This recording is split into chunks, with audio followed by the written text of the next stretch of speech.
మనం చేయాల్సిన మొట్టమొదటి ప్రక్రియ. ఎన్నికల్లో గెలిస్తే మనం అధికారం తీసుకోవాలి, ఎన్నికల్లో ఓడిపోతే దాన్ని నిందించాలి అనడం మూర్ఖత్వం. కాబట్టి ఈరోజు ప్రజలు బీజేపీ పార్టీని దాదాపు 30 సంవత్సరాల తర్వాత అక్కడ ఆశీర్వదించారు.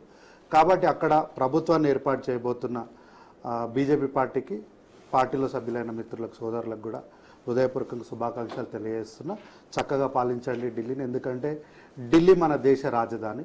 ఎవరు అధికారంలో ఉన్నా బయట దేశాల ప్రపంచ పటం పైన మన ఢిల్లీ రాజధాని అగ్రగామిగా ఉండాలి. కాబట్టి పాలన అనేది చక్కగా జరగాలని, ఆ భగవంతుడు వాళ్ళకి అన్ని విధాల అన్ని రిసోర్సెస్ని కూడా చక్కగా అందించాలని మనస్ఫూర్తిగా కోరుకుంటూ, కాంగ్రెస్ పార్టీ 3 times హ్యాట్రిక్ కొట్టడంలో సరే కొంతవరకు బాధున్నా, దాన్ని రెక్టిఫై చేసుకోవడానికి, అందులో ఎందుకు మేము అక్కడ జీరోకి పడిపోయినామని తెలుసుకోవడానికి ఆపరేషన్ చేసి దాన్ని సరైన పద్ధతిలో పెట్టడానికి కాంగ్రెస్ పార్టీ ఎక్కడ కూడా భేషజాలకు కానీ అవమానంగా కానీ భావించట్లేదు. ఈరోజు మధ్యాహ్నం ప్రియాంక గాంధీ గారు మీడియాను అడ్రస్ చేస్తూ, as we are here to represent in the ground, will learn and will represent more on the ground, will stand on the ground అని చెప్పినారు. ఆ మాటల్ని కొనసాగింపుగా చెప్తూ, ఖచ్చితంగా ఏ రాజకీయ పార్టీ అయినా తాను గెలిచినప్పుడు ఒదిగుండడం, ఓడిపోయినప్పుడు పాఠాలు నేర్చుకోవడం సహజం. కాబట్టి తప్పకుండా 3 సార్లు ఓడిపోయిన 15 సంవత్సరాలు కాంగ్రెస్ పార్టీ వరుసగా అప్రజతంగా శీలా దీక్షిత్ గారి నేతృత్వంలో 15 సంవత్సరాలు మేము అక్కడ పాలన అందించాం. అయితే దాని తర్వాత 2014 సమయంలో బీజేపీ పార్టీ కాంగ్రెస్ పార్టీని అధికారం దించడానికి ప్రయత్నిస్తున్న రోజులు. సరే, రాజకీయాల్లో అధికారం చేజిక్కోవడానికి మనకు సహజంగా చెప్పిన కృష్ణుడు ఏం చేసిన లోక కళ్యాణం కోసం అన్నట్టు, సరే రాజకీయాల్లో అధికారాన్ని గద్దె ఎక్కడానికి దించడానికి ఎవరేం చేసినా కరెక్టే. అయితే 2014 సమయంలో కాంగ్రెస్ పార్టీని అధికారంలోకి వెళ్ళి దించడానికి బీజేపీ పార్టీ చేస్తున్నటువంటి కొన్ని ప్రయత్నాల్లో తాను ప్రయోగిస్తున్నట్టు తన అంబుద పొదిలో ఉన్నటువంటి కొన్ని అస్త్రాల్లో భాగంగా తాను మొట్టమొదటిగా విసిరిన అస్త్రం అన్నా హజారే గారు. నేను మహాత్మా గాంధీ గారికి ప్రియ శిష్యుడిని, వారికి అభినవభావ బంధువుని, ఆత్మబంధువుని అని చెప్పుకున్న అన్నా హజారే గారు ఈరోజు ఎక్కడికి పోయినారో గత 11 సంవత్సరాలుగా ఎంత వెతికినా కూడా దొరకని అన్నా హజారే గారు బీజేపీ పార్టీకి ప్రమాదం ఉంది అని తెలియగానే వారు వచ్చి ఒక వీడియో సందేశాన్ని రిలీజ్ చేసి వెళ్ళిన సందర్భాన్ని చూస్తాం. 100% అసలైన వైరస్ అన్నా హజారే గారనే చెప్తున్నా. ఎందుకంటే ఆ రోజు నేను ఇప్పుడు కాకపోతే అప్పుడు చచ్చిపోతా అని చెప్పి ఆమరణ నిరాహార దీక్ష చేసి ఇక పొద్దున్న లేసా చచ్చిపోతాడేమన్నంత విధాన లోక్పాల్ బిల్ తీసుకురావాలని డిమాండ్ చేసిన ఆయన 11 సంవత్సరాలు అవుతున్నా ఈ రోజు ఎందుకు ఆ లోక్పాల్ బిల్ గురించి ఎక్కడ కూడా మాట్లాడట్లేదు? ఆ అన్నా హజారే గారి దగ్గరికి వెళ్ళి వచ్చినటువంటి ప్రియ శిష్యులే కదండి ఈ రోజు ఉన్నటువంటి కేజ్రీవాల్ గారు కావచ్చు, కిరణ్ బేడి గారు కావచ్చు, మరొకరు కావచ్చు. కిరణ్ బేడి గారు లెఫ్టినెంట్ గవర్నర్గా వెళ్ళిపోయినారు బీజేపీ పార్టీ అధికారంలోకి వచ్చిన తర్వాత. వీరి శిష్యరికంలో కాదా అది?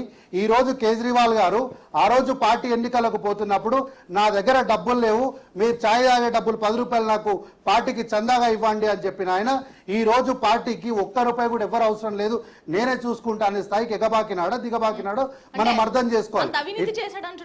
మరి చేశాడో లేదు ఇప్పుడు వాళ్ళే చెప్పాలి.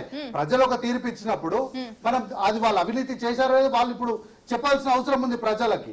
కాబట్టి ఆ రోజు లోక్పాల్ బిల్ కోసం అంతగా కొట్లాడి ఎక్కడా కూడా అవినీతి జరగని కేసులో కోల్గేట్ లో కానీ, 2G స్పెక్ట్రంలో కానీ, బొగ్గుగన్లో కానీ ఎక్కడ కూడా అవినీతి జరగకుండా కూడా వీళ్ళు పొద్దున్న లేచి కాంగ్రెస్ పార్టీ అవినీతి భయం అయిపోయింది, మొత్తం బొగ్గు యొక్క దాని నల్ల రంగు వీళ్ళ తెల్ల అంగులకు అంటుకున్నాయని చెప్పి ఆ రోజు నానా యాగి చేసి హడావిడి చేసినటువంటి నాయకులు ఈ రోజు ఎన్నికల్లోకి వచ్చేటప్పుడు మేము సంవత్సరానికి 2 కోట్ల ఉద్యోగాలు ఇస్తాము, యువతకి డాలర్తోని రూపాయి మారకం విలువను పెంచుతామని చెప్పి ఆ రోజు చెప్పిన వాళ్ళు ఈ రోజు ఏమీ చేయకపోతే అన్నా హజారే గారు ఎక్కడ ఒక్క చోట మాట్లాడనటువంటి వాళ్ళు.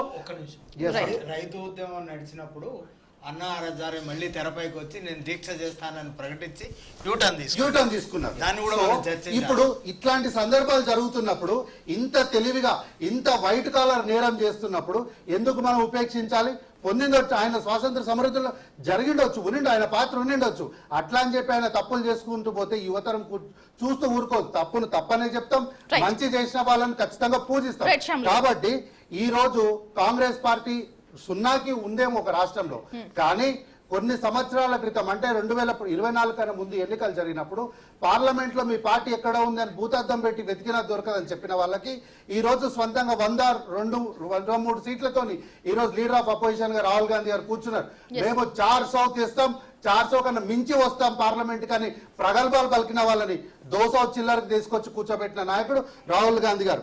అట్లాగే ఈ రోజు వీళ్ళందరూ బీజేపీ నాయకులు ఏమంటున్నారంటే ఈ రోజు ఢిల్లీలో డబుల్ ఇంజన్ సర్కార్ వచ్చిందని అంటున్నారు. కాదు మేడం, నేను అంటున్న కాంగ్రెస్ పార్టీ నాయకుడిగా నేను చెప్తున్నా ట్రిపుల్ ఇంజన్ సర్కార్ వచ్చింది. ఇప్పటి నుంచి 5 ఏళ్ళు మేము కూడా చూస్తాము. లెఫ్టినెంట్ గవర్నర్ వాళ్ళ పార్టీయే, ఆయన గవర్నర్ పదవిలో ఉన్నప్పటికీ వాళ్ళ పార్టీ ఎట్లా చెప్తే అట్లనే ఉంటారు. అట్లా union government, state government, Kejriwal గారు పార్టీ ఏదైనా ఓకే, వారు కొన్ని మంచి పనులు చేశారు, అవే పనులు మేము చేస్తామన్నారు. అయితే అవే మంచి పనులు చేసి మేము ఇంకా చాలా మంచి పనులు చేస్తామన్నారు. అయితే ఈ రోజు ఒక ప్రభుత్వం ఇచ్చినటువంటి ఉచిత విద్యా వైద్యాన్ని కొనసాగిస్తూ వారు ఇంకా ఏం మంచి పనులు చేస్తారో కూడా ఈ సంవత్సరం చూపెట్టారు. ఎందుకంటే ఎప్పుడో 1993లో గెలిచినప్పుడు కేవలం 5 సంవత్సరాలు వాళ్ళ అధికారంలో ఉంటే 5 ఏళ్లకు 3 ముఖ్యమంత్రులను మార్చి మళ్ళా లెగిసి నిలబడడానికి వాళ్ళకి 30 సంవత్సరాలు పట్టింది. కాబట్టి ఈ 30 సంవత్సరాలకు వాళ్ళు లెగిసి నిలబడ్డారు. కనీసం ఈ 5 సంవత్సరాలైనా ఒకే ముఖ్యమంత్రిని పెట్టి గత ప్రభుత్వం తీసుకున్నటువంటి మంచి కార్యక్రమాలను ముందుకు తీసుకెళ్లాలి. అయితే ఈ సందర్భంగా ఒక్క మాట మాత్రం నేను చాలా క్లారిటీగా మీ వేదిక ద్వారా చెప్తున్నా, ఇప్పటికీ లిక్కర్ స్కామ్స్ కేసు అనేది మరుగున పడిపోయినట్టే.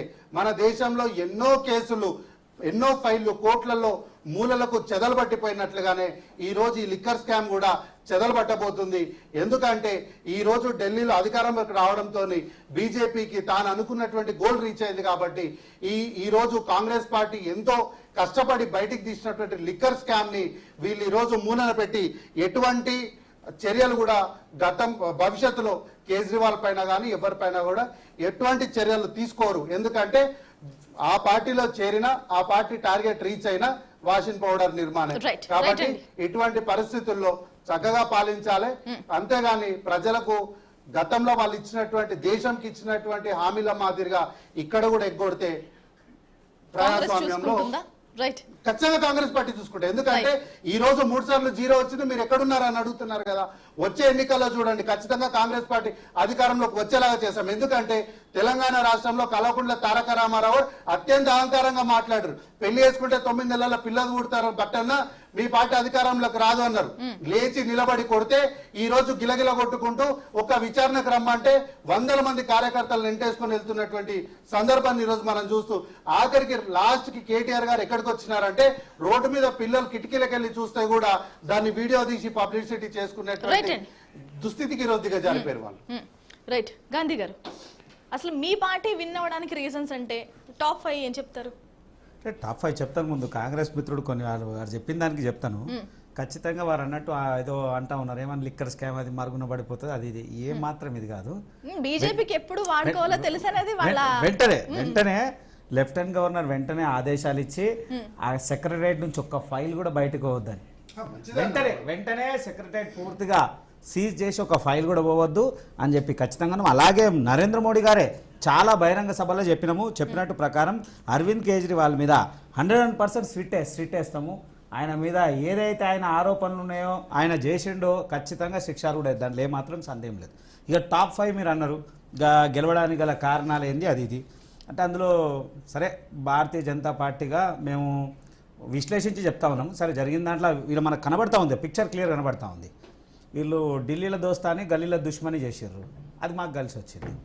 అంటే ఢిల్లీలోనేమో కాంగ్రెస్ ఆమ్ ఆద్మీ పార్టీ కలిసి ఉంటుంది పార్లమెంట్ ఎన్నికలు అన్నప్పుడు, గల్లీలోకి రాగానే నువ్వెంత అన్నారు, అది మాకు కలిసి వచ్చినట్టు అంశం. ఇవాళ వీళ్ళిద్దరి ఓటింగ్ పర్సెంటేజ్ చూసుకుంటే మమ్మల్ని క్రాస్ అయ్యారు కదా. ఒకవేళ కలిసి ఉంటే మా పరిస్థితి వేరుంటుండేనేమో. ఇలా వాళ్ళు